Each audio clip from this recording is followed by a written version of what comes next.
Hi friends, welcome to GBR classes. ఈరోజు ఉన్నటువంటి ముఖ్యమైన ఎడ్యుకేషనల్ అప్డేట్స్తో పాటుగా కరెంట్ అఫైర్స్ను పరిశీలన చేద్దాం. నా యొక్క ఛానల్ని మొదటిసారిగా చూస్తున్న వారు ఛానల్ని సబ్స్క్రైబ్ చేసుకొని ఛానల్లో ఉన్నటువంటి గ్రూప్స్కి సంబంధించిన క్లాసెస్ను విని వాటికి సంబంధించిన పీడిఎఫ్స్ను కూడా డౌన్లోడ్ చేసుకోండి. అదేవిధంగా మరి మీ ఫ్రెండ్స్కి కూడా షేర్ చేస్తే వారికి కూడా ఉపయోగకరంగా ఉంటుంది. ఈ వీడియోను చివరి వరకు చూడండి, ఎందుకంటే అనేక పేపర్లను స్టడీ చేసి ముఖ్యమైన ఎడ్యుకేషనల్ అప్డేట్స్తో పాటుగా కరెంట్ అఫైర్స్ను అందించే ప్రయత్నం చేస్తున్నాం. సో ఇది చాలా ఉపయోగకరంగా ఉంటుంది కాబట్టి మీ ఫ్రెండ్స్కి కూడా షేర్ చేస్తే వారికి కూడా యూస్ఫుల్గా ఉంటుంది. మరి ఈరోజు ఎడ్యుకేషనల్ అప్డేట్స్ ఒకసారి పరిశీలన చేద్దాం.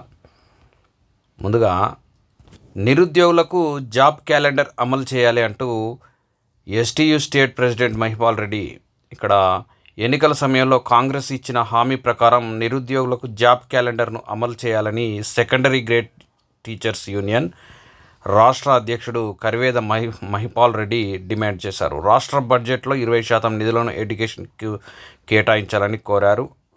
మరి హైదరాబాద్లో జరిగిన ఆ సంఘం సమావేశంలో ఆయన మాట్లాడారు. ప్రతి ప్రైమరీ స్కూల్కు హెడ్ మాస్టర్ పోస్టుతో పాటు క్లాస్ రూమ్కు ఒక టీచర్ను నియమించాలని తెలిపారు.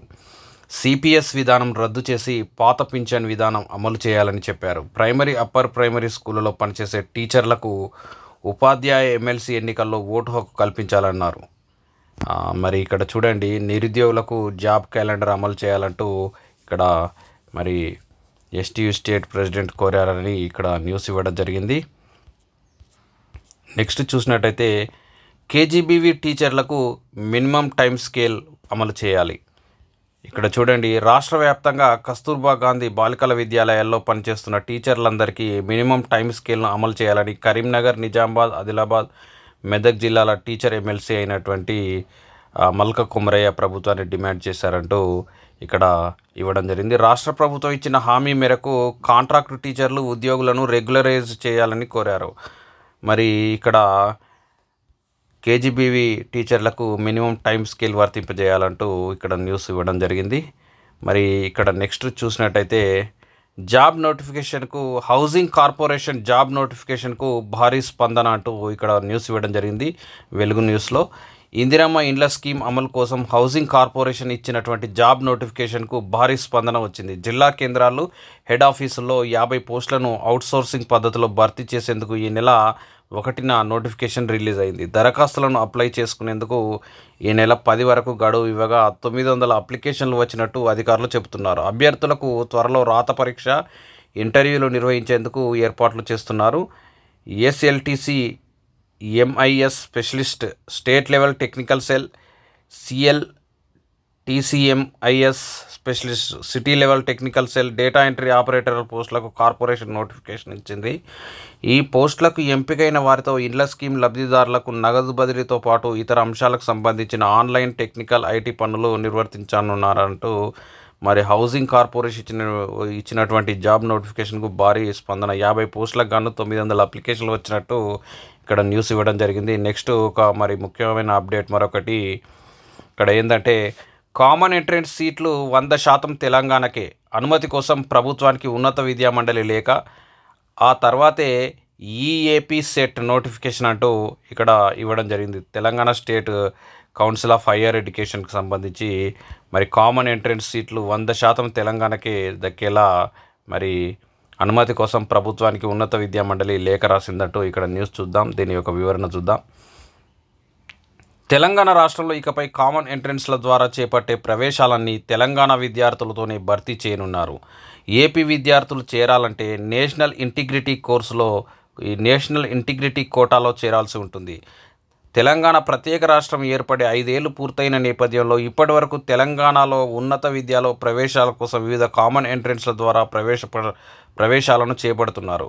వాటిల్లో తెలంగాణ విద్యార్థులతో పాటు ఏపీ విద్యార్థులకు కూడా స్థానికులుగానే ప్రవేశాలు అవకాశం కల్పించారు. రాష్ట్రాల పునర్విభజన చట్టంలో భాగంగా 10 సంవత్సరాల పాటు ఉమ్మడి అడ్మిషన్లకి అవకాశం కల్పించారు. అయితే ఇప్పుడు తెలంగాణ రాష్ట్రం ప్రత్యేక రాష్ట్రంగా ఏర్పడి 10 ఏళ్లు పూర్తి కావడంతో ఇకపై తెలంగాణ ఉన్నత విద్యలో ప్రవేశాలను పూర్తి స్థాయిలో తెలంగాణ వారికే ఇవ్వనున్నారు. ఇందుకు సంబంధించిన ప్రతిపాదనలు తెలంగాణ ఉన్నత విద్యా మండలి రాష్ట్ర ప్రభుత్వానికి సమర్పించింది. ఇంజనీరింగ్తో పాటు MBA, MCA, BEd, లా కోర్సులతో పాటు ఇతర ప్రొఫెషనల్ కోర్సుల కోసం ప్రవేశాల కోసం కామన్ ఎంట్రన్స్ పరీక్షలను నిర్వహిస్తున్నారు. వాటిల్లో ఇప్పటివరకు ఏపీ వారిని కూడా స్థానికులుగా పరిగణించారు. అయితే ఇప్పుడు 10 ఏళ్ళు పూర్తి కావడంతో ఇకపై ఏపీ వారిని స్థానికేతరులుగానే భావించాల్సి ఉంటుందంటూ ఇక్కడ మరి ప్రభుత్వానికి లేఖ మరి 10 years మరి రాష్ట్ర రీఆర్గనైజేషన్ చట్టంలో భాగంగా 10 సంవత్సరాల పాటు కామన్ ఎంట్రన్స్లో మరి ఏపీ వాళ్ళకు కూడా స్థానికులుగానే పరిగణించాలని పేర్కొన్న నేపథ్యంలో 10 years పూర్తయిన సందర్భంగా మరి ఇక ఏపీ వాళ్ళను నాన్ లోకల్గా పరిగణించాలంటూ ఆ న్యూస్ యొక్క సారాంశంగా మనం భావించవచ్చు. నెక్స్ట్ 3 ఏళ్లలో 30,000 మందికి ఉద్యోగాలు, ఏటా 10,000 మంది బీటెక్ డిగ్రీ పట్టభద్రులకు BFSI శిక్షణ. మంత్రి శ్రీధర్ బాబు వెల్లడి. Banking, financial services and insurance శిక్షణ కోర్సు ద్వారా వచ్చే 3 ఏళ్లలో రాష్ట్రంలోని బీటెక్ డిగ్రీ పట్టభద్రుల్లో 30,000 మందికి ఉద్యోగాలు కల్పించనున్నామని రాష్ట్ర IT పరిశ్రమల శాఖ మంత్రి దుద్దిల్ల శ్రీధర్ బాబు తెలిపారు.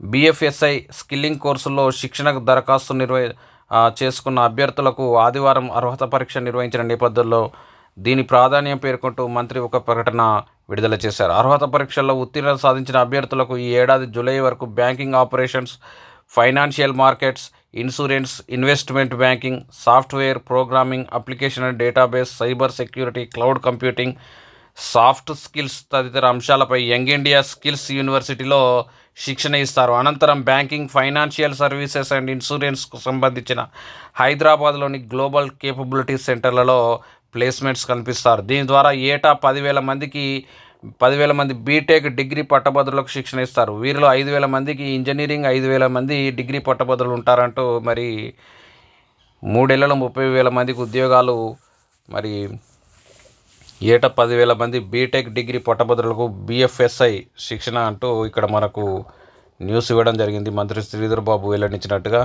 నెక్స్ట్ మళ్ళీ జాతీయ కోచ్గా జస్పాల్ రాణా.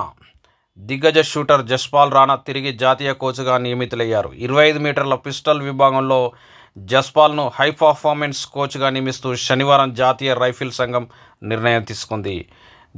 స్టార్ షూటర్ జీతూ రాయ్కి 10 మీటర్ల విభాగంలో కోచింగ్ బాధ్యతలు అప్పగించింది. ప్యారిస్ ఒలింపిక్స్లో 2 కాంస్యాలు గెలిచిన మను బాకర్కు రాణా వ్యక్తిగత కోచ్గా వ్యవహరించిన సంగతి తెలిసిందే. 2006 ఆసియా క్రీడల్లో 3 స్వర్ణాలు గెలిచిన జస్పాల్ గతంలో జాతీయ జూనియర్ కోచ్గా వ్యవహరించారు. అప్పుడే మను బాకర్, సౌరభ్ చౌదరి లాంటి ప్రతిభావంత షూటర్లు వెలుగులోకి వచ్చారు. అయితే వివాదాస్పద తీరుతో అతడు త్వరగానే పదవి కోల్పోయాడు. మను బాకర్ 2 ఒలింపిక్ పతకాలు గెలవడంలో తోడ్పడిన జస్పాల్కు రైఫిల్ సంఘం తిరిగి కోచ్ బాధ్యతలు అప్పగించిందంటూ న్యూస్ ఇవ్వడం జరిగింది. నెక్స్ట్ మన తెలంగాణకు సంబంధించిన న్యూస్ చూసినట్టయితే ఏసీ గదులు దాటి వెళ్ళట్లేదు, క్షేత్రస్థాయిలో పనిచేయాలంటున్న కొందరు అధికారులు వినట్లేదు, అసంతృప్తిగా ఉంది, వారి తీరు మారాలి, నిబద్ధతతోనే గుర్తింపు వస్తుంది సీఎం రేవంత్ రెడ్డి. విశ్రాంత IAS గోపాలకృష్ణ నాయుడు స్వీయ చరిత్ర పుస్తకావిష్కరణ సందర్భంగా ఈ వ్యాఖ్యలు చేసినట్టుగా ఇక్కడ మనకి ఇవ్వడం జరిగింది. నాయకులు వస్తుంటారు, పోతుంటారు. ఏళ్ల పాటు సేవలు అందించే IAS, IPS అధికారులు ప్రజల సమస్యలను పరిష్కరిస్తూ జనం ప్రయోజనాల కోసం ఆలోచనలు చేయాల్సిన అవసరం ఉంది అని ముఖ్యమంత్రి రేవంత్ రెడ్డి అభిప్రాయపడ్డారు. నోట్ ఫైల్ సిద్ధం చేయడానికే పరిమితం కాకుండా రాజకీయ నాయకుల ప్రతి ఆలోచన, ప్రకటనల్లో మంచి చెడులను విశ్లేషించాల్సిన బాధ్యత అధికారులపై ఉందన్నారు. Life of A Karmayogi memoir of A civil servant పేరిట విశ్రాంత IAS గోపాలకృష్ణ నాయుడు రచించిన స్వీయ చరిత్ర పుస్తకాన్ని ఆదివారం బేగంపేటలోని IAS అధికారుల ఇన్స్టిట్యూట్లో ముఖ్యమంత్రి ఆవిష్కరించారు. ఈ సందర్భంగా సీఎం మాట్లాడుతూ గతంలో అధికారులు ప్రజా సమస్యల పరిష్కారానికి ఎంతో శ్రమించేవారు, ప్రజలు అంతే గొప్పగా వారి గురించి మాట్లాడుకునేవారు. ప్రస్తుతం క్షేత్రస్థాయిలో పనిచేయాలని ఆదేశిస్తున్నప్పటికీ కూడా కొందరు అధికారులు వినని పరిస్థితి ఉందంటూ మరి ముఖ్యమంత్రి వ్యాఖ్యానించారు. వారి యొక్క పనితీరు మారాలి, క్షేత్రస్థాయిలో వెళ్ళి మరి పరిస్థితులను తెలుసుకోవాలంటూ ఆ న్యూస్ యొక్క సారాంశంగా మనం భావించవచ్చు. నెక్స్ట్ సిన్నర్పై 3 నెలల నిషేధం. డోప్ పరీక్షలో 2 సార్లు పాజిటివ్గా వచ్చిన నేపథ్యంలో ప్రపంచ నెంబర్ 1 టెన్నిస్ ఆటగాడు యానిక్ సిన్నర్పై 3 నెలల నిషేధం పడింది. ప్రపంచ డోపింగ్ నిరోధక సంస్థ నిరోధక సంస్థతో ఒప్పందంలో భాగంగా ఈ నిషేధానికి సిన్నర్ అంగీకరించాడు. ప్రమాదవశాత్తు సిన్నర్ నిషిద్ధ ఉత్ప్రేరకాలు తీసుకున్నాడని నిర్ణయించిన ఇంటర్నేషనల్ టెన్నిస్ ఇంటిగ్రిటీ సంస్థ అతన్ని నిషేధించరాదని గత ఏడాది మార్చిలో నిర్ణయించింది. వాడా మాత్రం సిన్నర్పై కనీసం ఏడాది నిషేధం విధించాలని కోరింది. మరి టెన్నిస్ నంబర్ 1 స్టార్ అయినటువంటి యానిక్ సిన్నర్ పైన 3 నెలల నిషేధం అంటూ ఆ న్యూస్ ఇక్కడ ఇవ్వడం జరిగింది. నెక్స్ట్, రైలు ప్లాట్ఫామ్పై గందరగోళంతోనే తొక్కిసలాట. తోసుకొచ్చిన వారిపై మెట్ల మీద నుంచి జనం జారిపడడంతో ప్రమాదం. 18కి చేరిన మృతుల సంఖ్య. 10 లక్షల రూపాయల చొప్పున పరిహారం అంటూ కుంభమేళా జరిగేటువంటి ప్రయాగ్రాజ్కు వెళ్లాల్సిన రైళ్ల పేర్లు ఒకేలా ఉండటంతో ప్రయాణికులు అయోమయానికి గురి కావడం. ప్లాట్ఫామ్ నంబర్ ప్రకటించిన వెంటనే అది మారిందని భావించిన జనం ఒక్కసారిగా తోసుకురావడంతో న్యూఢిల్లీ రైల్వే స్టేషన్లో తొక్కిసలాట చోటు చేసుకుంది. మరోవైపు వారికి వ్యతిరేక దిశలో ఇరుకైన పాదాచారుల వంతెనపై వచ్చిన జనం జారి కింద ఉన్న వారిపై పడడంతో ఈ ప్రమాదం జరిగినట్టు అధికారులు తెలిపారు. శనివారం రాత్రి జరిగిన ఈ ఘటనలో మృతుల సంఖ్య 18కి చేరుకుంది. మరి మృతుల కుటుంబాలకు 10 లక్షల చొప్పున రైల్వే శాఖ పరిహారం ప్రకటించింది. ఘటనపై విచారణ కమిటీని నియమించింది. మరోవైపు పోలీసులు సీసీటీవీ ఫుటేజ్ను పరిశీలిస్తున్నారు. కుంభమేళాకు వెళ్లే వారితో శనివారం రాత్రి న్యూఢిల్లీ రైల్వే స్టేషన్లో 14, 15 ప్లాట్ఫామ్లు కిక్కిరిసిపోయాయి. 14వ నంబర్ ప్లాట్ఫామ్ పైకి ప్రయాగ్రాజ్ ఎక్స్ప్రెస్ రావాల్సి ఉంది. అదే సమయంలో ప్రయాగ్రాజ్ స్పెషల్ రైలు 12వ నంబర్ ప్లాట్ఫామ్ పైకి వస్తుందని రైల్వే స్టేషన్లో ప్రకటన వెలువడిందని, దానితో ప్రయాణికులంతా మరి ప్రయాగ్రాజ్ ఎక్స్ప్రెస్ అదే అనుకుని జనమంతా 12వ నంబర్ ప్లాట్ఫామ్కి వెళ్ళాలని ఒక్కసారిగా తోసుకుంటూ వచ్చారని, అదే సమయంలో 14వ నంబర్ ప్లాట్ఫామ్ పైకి భారీగా వస్తున్న జనం జారి వారిపై పడడంతో తొక్కిసలాట జరిగిందంటూ ఇక్కడ మరి న్యూఢిల్లీ రైల్వే స్టేషన్లో తొక్కిసలాటకు సంబంధించిన న్యూస్ మనం దాన్ని భావించవచ్చు. ఇక్కడ నెక్స్ట్, పులిగుండాల అడవిలో అరుదైన పక్షులు. పెనుబల్లి ఖమ్మం డిస్టిక్ సంబంధించిన న్యూస్. పులిగుండాల అటవీ ప్రాంతంలో అరుదైన పక్షి జాతులు కనిపించినట్టు వన్యప్రాణి నిపుణులు తెలిపారు. భద్రాద్రి కొత్తగూడెం జిల్లా చంద్రుగొండ మండలం పల్లెర్లబావి గుట్ట నుంచి ఖమ్మం జిల్లా పెనుబల్లి మండలం పులిగుండాల వరకు అటవీ ప్రాంతంలో వన్యప్రాణి నిపుణులు ఆదివారం నేచర్ వాక్ నిర్వహించారు. ఈశాన్య భారతదేశం ఆగ్నేయాసియాలో నివసించే ఫ్లమ్ హెడెడ్ పారాకిట్ అనే చిలుక స్థానిక అడవిలో సంచరిస్తుందని వారు తెలిపారు. ఆఫ్రికా అడవుల్లో నివసించే షిక్రా పక్షి ఆసియాతో పాటు అనేక ద్వీపాల్లో ఉండే మోనార్కిడే కుటుంబానికి చెందిన పారడైజ్ ఫ్లెక్యాచర్ పక్షులు తారసపడ్డాయని వివరించారు.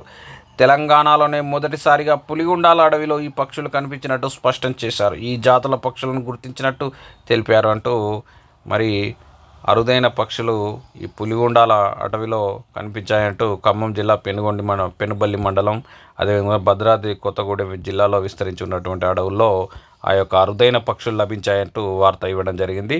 నెక్స్ట్, తిరుపతిలో దేవాలయాల మహాకుంభ్ ప్రారంభం నేడు. హాజరు కానున్న 3 సీఎంలు.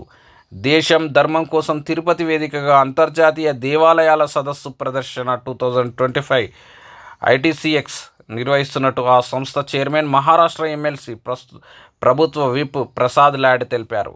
ఆదివారం తిరుపతిలోని ఓ ప్రైవేట్ హోటల్లో ITCX అంత్యోదయ ప్రతిష్టాన్ ప్రతినిధులు గిరీష్ కులకర్ణి, నీతా లాడ్లతో కలిసి ఆయన మాట్లాడారు. వారణాసిలో 2023లో మొదటి దేవాలయాల మహాకుంభ్ నిర్వహించామని ఇప్పుడు తిరుపతిలో నిర్వహిస్తున్నట్లు తెలిపారు.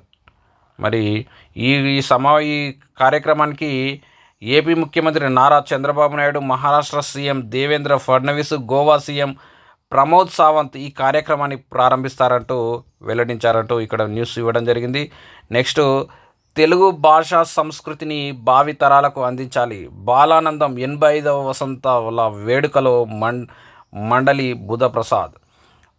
ప్రస్తుతం ఆంధ్రప్రదేశ్లో తెలుగు లేకుండా పోయింది. తెలంగాణలో అటు ఇటుగా ఉంది. ఇలాంటి పరిస్థితుల్లో తెలుగు భాషను, సంస్కృతిని భావితరాలకు అందించే ప్రయత్నం చేయాలని ఆంధ్రప్రదేశ్ మాజీ శాసన సభాపతి ఎమ్మెల్యే మండలి బుధప్రసాద్ అన్నారు.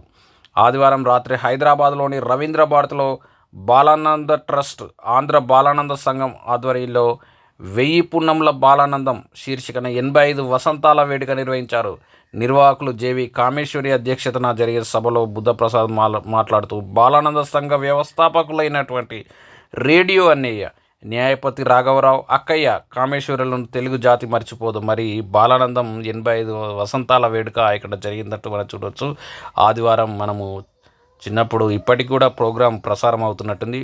రారండోయ్ బాల వినోదం విందాము అంటూ మధ్యాహ్నం 2 గంటలకు ఆదివారం 2 గంటలకు నేషనల్ న్యూస్ తర్వాత వచ్చే కార్యక్రమం బాలానంద కార్యక్రమం మనము చిన్నప్పటి నుంచి వింటూనే ఉన్నాం. ఇప్పటికి కూడా ప్రోగ్రాం ప్రసారం అవుతున్నట్టుంది. ఒకసారి వినే ప్రయత్నం చేయండి. డాక్టర్ శుభకర్కు శ్రీలంక గౌరవ పురస్కారం. ఎర్రగడ్డలోని ప్రభుత్వ ఛాతీ ఆసుపత్రి మాజీ medical superintendent professor doctor K శుభకర్కు శ్రీలంక కాలేజ్ ఆఫ్ పల్మనాలజిస్ట్ జాతీయ సదస్సులో గౌరవ పురస్కారాన్ని ప్రదానం చేశారు.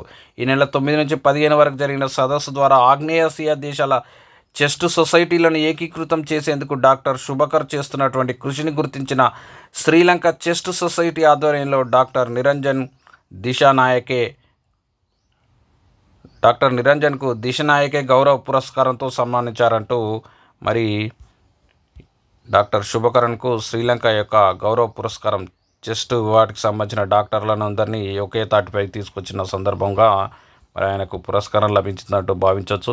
నెక్స్ట్, ఐరాసాకు హిందీ భాష ఎంతో ప్రధానం. సంస్థ ఉన్నతాధికారి మెలిసా ప్రపంచంలో 60 కోట్ల మంది మాట్లాడే హిందీ భాష ఐరాసాకు ఎంతో ముఖ్యమైనదని సంస్థ గ్లోబల్ కమ్యూనికేషన్స్ విభాగం under secretary general Melissa Fleming అన్నారు.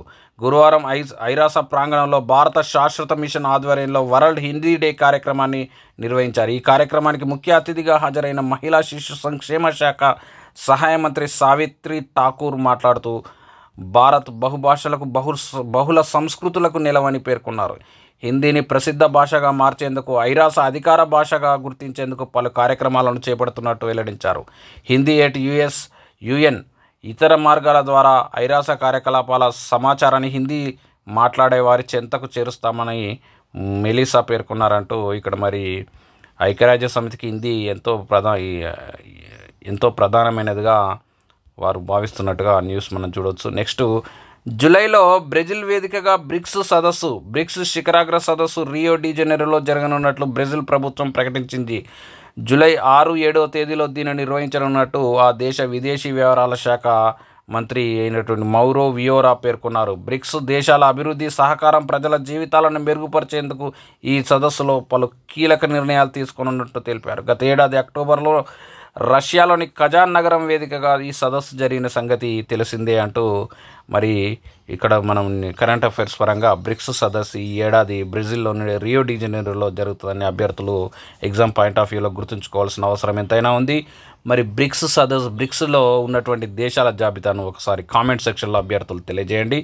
నెక్స్ట్, కార్బన్కు చెక్ పెడుతున్న భారత అడవులు.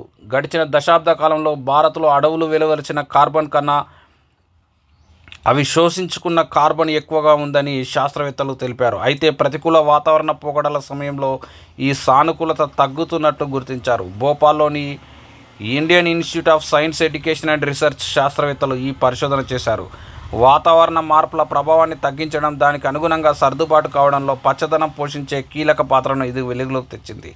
చెట్లు కిరణజన్య సంయోక్రియ ద్వారా వాతావరణం నుంచి కార్బన్ డైఆక్సైడ్ను శోషించుకుంటాయి. శ్వాస ప్రక్రియలో ఈ వాయువును తిరిగి విడుదల చేస్తాయి. ఈ 2 అంశాల మధ్య సమతౌల్యాన్ని నెట్ ఎకోసిస్టమ్ ఎక్స్చేంజ్గా పిలుస్తారు. ఈ ఎన్ఈఈ పాజిటివ్గా ఉంటే అడవుల్లో విడుదల చేసే కార్బన్ ఎక్కువగా ఉన్నట్లు, ఎన్ఈఈ నెగిటివ్గా ఉంటే చెట్ల వల్ల కార్బన్ సమర్థవంతంగా నిల్వ చేస్తున్నట్టు లెక్క.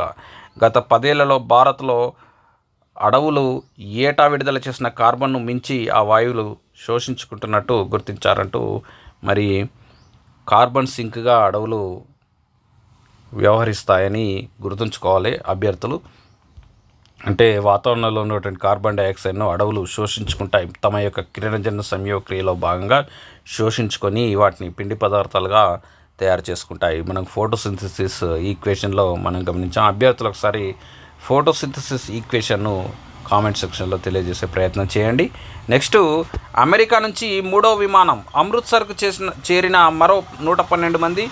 సంకెళ్లు వేస్తే తీసుకొచ్చారని వలసదారుల ఆవేదన. అక్రమ వలసదారులపై అమెరికా అధ్యక్షుడు డొనాల్డ్ ట్రంప్ కొరడా జొలిపిస్తున్న క్రమంలో ఆ దేశం నుంచి 112 మంది భారతీయులు సైనిక విమానంలో ఆదివారం రాత్రి 10 గంటలకు అమృత్సర్ చేరుకున్నారు. ఇలా ఇప్పటికే 2 విమానాలు అమెరికా నుంచి వచ్చాయి. ఇది మూడోది. తాజాగా వచ్చిన వారిలో 44 మంది హర్యానాకు చెందిన వారు కాగా 33 మంది గుజరాత్ వారు, 31 మంది పంజాబ్ వారు ఉన్నారు. మిగిలిన వారు యూపీ, ఉత్తరాఖండ్, హిమాచల్ ప్రదేశ్ వాస్తవ్యాలు. వెనక్కి వచ్చిన వారి వివరాలను అధికారులు పరిశీలించిన తర్వాత వారి స్వస్థలాలకు పంపించి ఏర్పాట్లు చేశారు. శనివారం రాత్రి అమృత్సర్ చేరిన 2వ విమానంలో 116 మంది వచ్చారు. అయితే అక్రమ వలసదారుల విషయంలో మానవీయంగా వ్యవహరించాలని అమెరికా అధికారులకు చెప్పామని ఇటీవల విదేశీ వ్యవహారాల శాఖ జారీ చేసిన ప్రకటనలో ఆచరణ అమలు కాలేదు. వీరిని కూడా అమెరికా అధికారులు సంఖ్యలు వేసి తీసుకొచ్చారు. మరి ఈ విధంగా సంఖ్యలు వేసి తీసుకొచ్చారంటూ మరి ఆందోళన వ్యక్తం చేస్తున్నారు. భారతీయులను అమెరికా నుంచి వెనక్కి పంపిన తీరుపై అమృత్సర్లో యువజన కాంగ్రెస్ ఇక్కడ ఆందోళన చేస్తుందంటూ ఇక్కడ న్యూస్ చూడొచ్చు. మరి వారిని సంఖ్యలు వేసి పంపిస్తున్నారంటూ మరి విచారం వ్యక్తం చేస్తున్నారు. నెక్స్ట్, మాలిలో పెను విషాదం. బంగారం గని కూలి 42 మంది మృతి. పశ్చిమాఫ్రికా దేశం మాలిలో ఘోర ప్రమాదం జరిగింది. కెనైబా జిల్లాలోని ఓ బంగారం గని కుప్పకూలడంతో 42 మంది మృత్యువాత పడ్డారు. పలువురు తీవ్రంగా గాయపడ్డారు. దబియా ప్రాంతంలోని బిలాలికోటలో చైనీయులు నిర్వహిస్తున్న ఓ బంగారు గనిలో మట్టి చొరియలు విరిగిపడడంతో ప్రమాదం జరిగిందని అధికారులు ప్రకటించారు. నెల రోజుల వ్యవధిలో మాలిలో 2వ ప్రమాదం జరగడం గమనార్హం. గత నెల 29లో బొగ్గు గని కుప్పకూలడంతో అనేక మంది మహిళలు ప్రాణాలు కోల్పోయిన సంగతి మరి అభ్యర్థులు గుర్తుంచుకోవాలి. మాలిలో పెను ప్రమాదం జరిగి బంగారం గనిలో మట్టి పిల్లలు కూలి 42 మంది కూలీలు మృతి చెందారంటూ ఇక్కడ ఇవ్వడం జరిగింది. ఇక్కడ నెక్స్ట్ చూసినట్టయితే మరి ఒమన్తో బంధానికి 70 ఏళ్ళు. ప్రత్యేక లోగో విడుదల చేసిన జైశంకర్. వాణిజ్యం, పెట్టుబడి, ఇంధన భద్రత రంగాల్లో ద్వైపాక్షిక సహకారంపై ఒమన్ విదేశాంగ మంత్రి బద్ర్ అల్ బుసైదీతో భారత విదేశీ వ్యవహారాల శాఖ మంత్రి జైశంకర్ ఆదివారం విస్తృత స్థాయిలో చర్చలు జరిపారు. హిందూ మహాసముద్ర తీర ప్రాంత దేశాల 8వ సదస్సుకు హాజరు కావడానికి ఒమన్ రాజధానికి వచ్చిన జైశంకర్ బంగ్లాదేశ్, నేపాల్, మాల్దీవులు సహా వివిధ దేశాల విదేశాంగ మంత్రులతో భేటీ అయ్యారు. సదస్సుకు ఆతిథ్యం ఇచ్చిన ఒమన్కు జైశంకర్ అభినందనలు తెలిపారు. అల్ బుసైదీతో కలిసి ఒమన్లో భారతీయుల చరిత్రపై రాసిన మాండ్వి టు మస్కట్ పుస్తకాన్ని విడుదల చేశారు. భారత్ ఒమన్ మధ్య దౌత్య సంబంధాలు ఏర్పడి 70 ఏళ్ళు సందర్భంగా ఇరువురు నేతలు ప్రత్యేక లోగోను విడుదల చేశారు. తర్వాత జైశంకర్ ఇరాన్ విదేశాంగ మంత్రి అబ్బాస్ అరాక్చీతో కూడా సమావేశమయ్యారంటూ ఇక్కడ మనకు న్యూస్ ఇవ్వచ్చు. మరి ఒమన్తో బంధానికి విదేశీ సంబంధాలు ఏర్పడి 70 ఏళ్ళు పూర్తయిన నేపథ్యంలో మరి వాళ్ళిద్దరూ ఒక పత్రికా ప్రకటన విడుదల చేయడం జరిగింది. మరి ఒమన్లోని భారతీయుల చరిత్రపై రాసిన మాండ్వి టు మస్కట్ పుస్తకాన్ని కూడా విడుదల చేశారంటూ ఇక్కడ ఇవ్వచ్చు. మరి హిందూ మహాసముద్ర తీర ప్రాంతాల దేశాల 8వ సదస్సు ఒమన్లో జరుగుతున్న నేపథ్యంలో జైశంకర్ అక్కడికి హాజరైన నేపథ్యంలో ఈ భేటీ జరిగిందని మరి అభ్యర్థులు కరెంట్ అఫైర్స్ పరంగా హిందూ మహాసముద్ర తీర ప్రాంత దేశాల 8వ సదస్సు ఒమన్లో జరిగిందని గుర్తుంచుకోవాల్సిన అవసరం ఎంతైనా ఉంది. నెక్స్ట్ న్యూస్ చూసినట్టయితే ట్రంప్ వైఖరితో ఐరోపా ఉక్కిరిబిక్కిరి. ఉక్రెయిన్లో శాంతి తర్వాతి పరిస్థితిపై ఆందోళన. నేడు ప్యారిస్లో యూరోపియన్ యూనియన్ నేతల అత్యవసర భేటీ. 3 ఏళ్లుగా కొనసాగుతున్న రష్యా ఉక్రెయిన్ యుద్ధానికి ముగింపు పలికే శాంతి చర్చల దిశగా అమెరికా అధ్యక్షుడు డొనాల్డ్ ట్రంప్ రంగంలో దిగడం ఐరోపా దేశాల్లో కలవరం రేకెత్తిస్తుంది. రష్యా అధ్యక్షుడు పుతిన్తో ఇప్పటికే ఆయన ఫోన్లో మాట్లాడారు. తామిద్దరం త్వరలోనే కలవబోతున్నామని చెప్పారు. ఉక్రెయిన్కు అమెరికా సాయం నిలిచిపోవడం వల్ల తలెత్తే పరిణామాలపై ఇప్పుడు యుయో దేశాలు మళ్ళా గుల్లాలు పడుతున్నాయి. యుద్ధ విరమణ ఒప్పందం కుదిరిన తర్వాత తమ భద్రతకు ముప్పు తలెత్తవచ్చునన్న ఆందోళన ఐరోపా దేశాల్లో ఉంది. రష్యా కన్ను తమపై పడే అవకాశం ఉందని అవి భావిస్తున్నాయి. చర్చలపై ట్రంప్ దృష్టి సారించగా యూరోపియన్ యూనియన్ దేశాలు సోమవారం ప్యారిస్లో అత్యవసరంగా సమావేశం కాబోతున్నాయి. దీనిలో ఫ్రాన్స్తో పాటు Britain, Germany, Italy, Denmark, Poland అధినేతలు పాల్గొంటారు. రష్యాతో చర్చించడానికి అమెరికా నుంచి ఒక ప్రతినిధి బృందం ముందుగా సౌదీ అరేబియాకు వెళ్లనుంది. త్వరలో రష్యా ఉన్నత వర్గాలతో భేటీ అయ్యేందుకు అమెరికా విదేశాంగ మంత్రి మార్కో రూబియో సన్నద్ధమవుతున్నారు. ఇప్పటికే రష్యా విదేశాంగ మంత్రి సెర్గే లవ్రోవ్తో ఆయన మాట్లాడారు. యుద్ధం ముగిసేలా చూసేందుకు ట్రంప్ కట్టుబడి ఉన్నారని పునరుద్ఘాటించారు. చర్చల్లో అమెరికా, రష్యా, ఉక్రెయిన్లు భాగం పాల్పంచుకుంటాయని, ఐరోపా సమాఖ్యను మాత్రం పిలవలేదని అమెరికా వర్గాలు తెలిపాయి. చర్చల్లో రష్యాపై గరిష్ట ఒత్తిడి పెంచి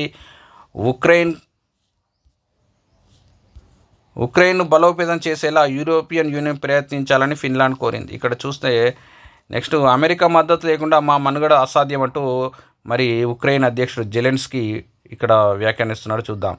అమెరికా మద్దతు లేకుండా రష్యా దాడుల నుంచి ఉక్రెయిన్ మనుగడ సాధించడం అసాధ్యమని మరి అధ్యక్షుడు జెలెన్స్కీ ఓ ఇంటర్వ్యూలో పేర్కొన్నారు. యుద్ధాన్ని ముగించాలని పుతిన్ కోరుకోవడం లేదన్నారు. విరామ సమయంలో మరింత సిద్ధం కావడం, సైనిక బలగాల శిక్షణ, రష్యాపై విధించిన కొన్ని ఆంక్షలను ఎత్తివేయించుకోవడం కోసం పలు ఒప్పందాలు చేసుకోవాలని ఆయన భావిస్తున్నట్టు తెలిపారంటూ మరి యూరోపియన్ యూనియను ట్రంప్ వైఖరితో ఉక్కిరి బిక్కిరి అవుతున్నట్టు ఈ న్యూస్ యొక్క సారాంశం మనం చూడొచ్చు. నెక్స్ట్ చూసినట్టయితే నీతా అంబానీకి అరుదైన గౌరవం. రిలయన్స్ ఫౌండేషన్ చైర్పర్సన్ నీతా అంబానీకి అమెరికాలో అరుదైన గౌరవం లభించింది. దాతృత్వ సామాజిక సేవా కార్యక్రమాల్లో గ్లోబల్ చేంజ్ మేకర్గా నీతా అంబానీ నిలుస్తున్నారని మసాచ్యూసెట్స్ రాష్ట్ర ప్రభుత్వం వెల్లడించింది. ఇందుకుగాను బోస్టన్లో జరిగిన కార్యక్రమంలో ప్రతిష్టాత్మకమైన గవర్నర్ ప్రశంసా పత్రాన్ని నీతా అంబానీకి ఆ రాష్ట్ర గవర్నర్ మౌరా హీలీ అందజేశారంటూ ఇక్కడ మరి మసాచ్యూసెట్స్ రాష్ట్రం యొక్క గవర్నర్ పురస్కారాన్ని నీతా అంబానీకి అందజేశారంటూ మనం ఇక్కడ న్యూస్ చూడొచ్చు. నెక్స్ట్ క్యాస్ట్ ఇన్కమ్ ఉంటేనే గురుకుల ఎంట్రెన్స్. గురుకుల సెట్ కన్వీనర్ అలుగు వర్షిని. రాష్ట్ర వ్యాప్తంగా గురుకులాల్లో అడ్మిషన్ల కోసం నిర్వహించే ఎంట్రెన్స్ టెస్ట్ రాయాలన్నా, అర్హత సాధించిన తర్వాత సీటు పొందాలన్నా క్యాస్ట్ ఇన్కమ్ సర్టిఫికెట్లు తప్పనిసరని గురుకుల సెట్ కన్వీనర్ ఎస్సీ గురుకుల సెక్రటరీ అలుగు వర్షిని చెప్పారు. ఈ నెల 23న గురుకులాల్లో అడ్మిషన్లకు ఎంట్రెన్స్ టెస్ట్ నిర్వహిస్తున్నామని ఆమెను పేర్కొన్నారు. 51,968 సీట్లకు 1,67,708 అప్లికేషన్ వచ్చాయని, అయితే గతేడాదితో పోలిస్తే సుమారు 15,000 అప్లికేషన్లు ఎక్కువగా వచ్చాయని ఆదివారం మరి ఇక్కడ న్యూస్ ఇవ్వడం జరిగింది. మరి ఆ గురుకుల ఎంట్రెన్స్ కోసం క్యాస్ట్ ఇన్కమ్ సర్టిఫికెట్స్ కంపల్సరీ ఉండాలంటూ న్యూస్ చూడొచ్చు. వికారాబాద్ జిల్లా కంకల్లో 3 కళ్యాణి చాళుక్య శాసనాలు లభ్యం. వికారాబాద్ జిల్లా పూడూరు మండలంలోని కంకల్ గ్రామంలో 3 కళ్యాణి చాళుక్యుల శాసనాలు దొరికాయని పురావస్తు పరిశోధకుడు, కొత్త తెలంగాణ చరిత్ర బృందం కన్వీనర్, Pleach India foundation CEO Emani Sivanagireddy తెలిపారు. గ్రామానికి చెందిన ఉపాధ్యాయుడు సంపత్ కుమార్ సమాచారం మేరకు శివనాగిరెడ్డి ప్రాథమిక పరిశీలన చేశారు. ఆదివారం స్థానిక వీరభద్రాలయ ప్రాంగణంలో ఉన్న 2 శిలాఫలకాలపై ఉన్న 3 శాసనాలను క్షుణ్ణంగా అధ్యయనం చేశారు.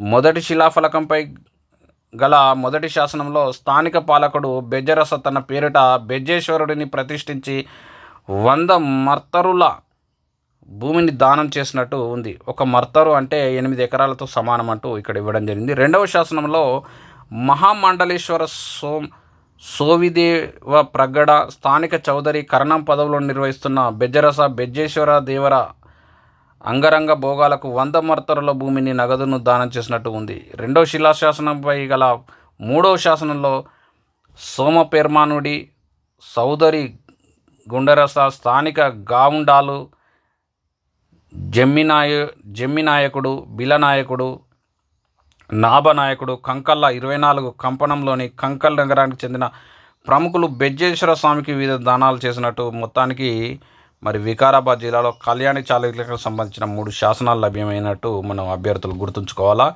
నెక్స్ట్ రాష్ట్ర పాలనలో ఆర్టిఫిషియల్ ఇంటెలిజెన్స్. రాష్ట్రంలో ప్రభుత్వ పాలన ప్రజాసేవలో ఆర్టిఫిషియల్ ఇంటెలిజెన్స్ను వినియోగించాలని, అధునాతంగా వస్తున్నటువంటి నూతన టెక్నాలజీని వినియోగించుకోవాలని రాష్ట్ర ప్రభుత్వం భావిస్తుంది.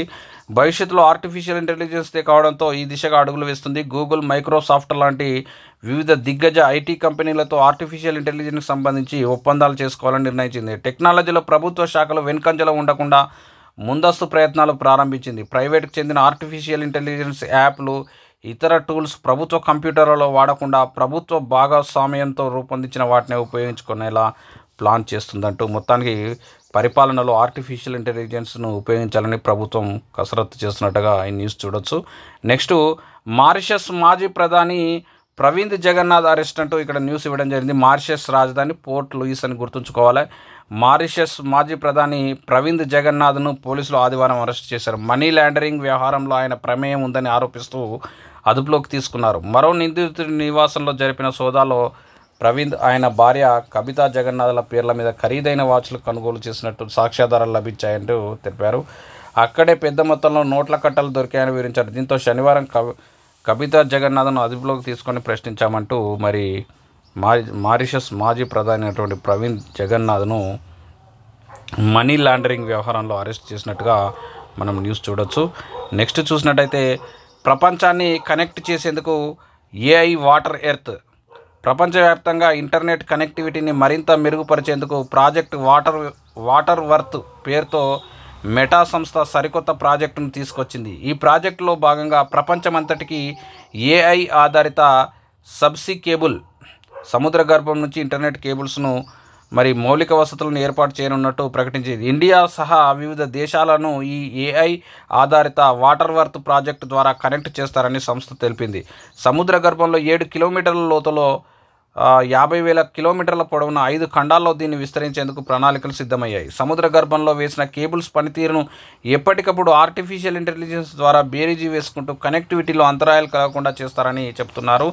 India, Brazil, America, south Africa సహా వివిధ దేశాలకు దీని ద్వారా ఇంటర్నెట్ సౌకర్యాన్ని మరింత మెరుగుపరిచేందుకు మెటా కసరత్తు చేస్తుంది. ఈ ప్రాజెక్టు పూర్తయితే ప్రపంచానికే ఇండియా డిజిటల్ హబ్గా మారుతుందంటూ మరి న్యూస్ ఇవ్వడం జరిగింది. వాటర్ వర్త్, ప్రపంచాన్ని కనెక్ట్ చేసేందుకు ఆర్టిఫిషియల్ ఇంటెలిజెన్స్ వాటర్ వర్త్, ఏ సంస్థ? మెటా సంస్థ ఈ ప్రాజెక్ట్ను ప్రారంభించింది. మరి ప్రపంచాన్ని కనెక్ట్ చేసేందుకు ఆర్టిఫిషియల్ ఇంటెలిజెన్స్ వాటర్ వర్త్ అనే కార్యక్రమాన్ని మెటా సంస్థ ప్రారంభించింది. నెక్స్ట్, జనగామ యువకుడికి Indian book of records award దేనికో చూద్దాం. మరి జనగామ జిల్లా కేంద్రానికి చెందిన యువకుడు ఇండియన్ బుక్ ఆఫ్ రికార్డ్స్లోకి ఎక్కాడు. ఈ నెల 15న ఢిల్లీలోని ఎన్సీఆర్లో నిర్వహించిన యాన్యువల్ ఇంటర్నేషనల్ కాన్వకేషన్లో నిర్వాహకులు మోర్తలా దీపక్కు ఇండియన్ బుక్ ఆఫ్ రికార్డ్స్ను అందించి మెడల్తో సత్కరించారు. ప్రపంచంలో అత్యంత ఎత్తైన లడఖ్లోని రహదారి వుమ్లింగ్లా పాస్ 19,024 అడుగుల ఎత్తులో ఉందట. అదేవిధంగా కార్దుంగ్లా పాస్ని తన బైక్పై దీపక్ 2023 అక్టోబర్లో అధిరోహించిన నేపథ్యంలో ఆయనకు మరి Indian book of records award లభించింది. ప్రపంచంలో అత్యంత ఎత్తైన లడఖ్లోని ఉమ్లింగ్లా పాస్ మరియు కార్దుంగ్లా పాస్ను తన బైక్లో అధిరోహించిన నేపథ్యంలో ఆయనకు మరి Indian book of records award రావడం జరిగిందంటూ ఇక్కడ న్యూస్ చూడవచ్చు. జనగామ జిల్లా కేంద్రానికి చెందిన వ్యక్తి. నెక్స్ట్, మరో పవర్ ప్లాంట్కు లైన్ క్లియర్, త్వరలో ఎన్టీపీసీలో 3వ ప్లాంటు నిర్మాణ పనులను దక్కించుకున్న BHEL 6,700 కోట్ల వ్యయంతో 800 మెగావాట్ల యూనిట్ సర్కారు దృష్టికి తీసుకెళ్లి ఏర్పాటు కృషి చేసిన చెన్నూరు ఎమ్మెల్యే వివేక్ వెంకటస్వామి అందుబాటులోకి వస్తే సింగరేణికి ఇన్కమ్ మరియు నిరుద్యోగులకు ఉపాధి లభించే అవకాశం ఉందంటూ మరి మంచిర్యాల జిల్లా Jaipur Singareni thermal power plant విస్తరణలో భాగంగా 800 మెగావాట్ల సూపర్ క్రిటికల్ 3వ యూనిట్ ప్లాంట్ రానున్నది. 6,700 కోట్లతో నిర్మించే 3వ ప్లాంట్ పనులను BHEL దక్కించుకుందంటూ మరి నిరుద్యోగులకు కూడా ఉపాధి అవకాశాలు లభిస్తాయంటూ ఎన్టీపీసీలో 3వ ప్లాంటు ఏర్పాటు కానున్నదంటూ ఇక్కడ న్యూస్ ఇవ్వడం జరిగింది. నెక్స్ట్ చూసినట్టయితే ఏపీలో GBS తొలి మరణం, గుంటూరులో నమోదు, వెలుగులోకి 17 కేసులు.